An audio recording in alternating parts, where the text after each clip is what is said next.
২০২৫-২৬ অর্থবছরের কেন্দ্রীয় বাজেট পেশ করেছেন অর্থমন্ত্রী নির্মলা সীতারামন।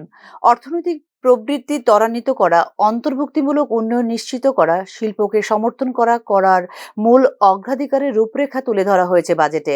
মধ্যবিত্তদের জন্য ব্যয় ক্ষমতা বৃদ্ধির উপরও জোর দেওয়া হয়েছে বাজেটে।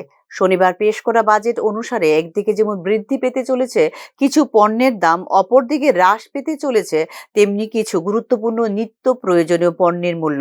মোবাইল ফোনের ব্যাটারি উৎপাদনের জন্য ২৪টি অতিরিক্ত পণ্য অব্যাহতি প্রাপ্ত মূলধনী পণ্যের তালিকাভুক্ত হওয়ার কারণে একদিকে যেমন হ্রাস পাবে ব্যাটারির দাম, তেমনি স্বাভাবিকভাবে হ্রাস পাবে মোবাইলের দামও।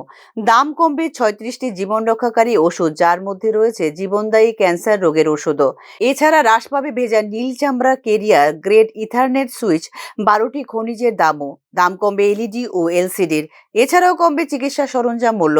আরও ১০ বছরের জন্য জাহাজ তৈরির কাঁচামালের উপর বেসিক শুল্ক ছাড় দেওয়া হয়েছে, যেখানে হ্রাস পাবে সামুদ্রিক পণ্য, কোবেল্ট পণ্য, zinc, lithium ion battery, scrap এর দাম।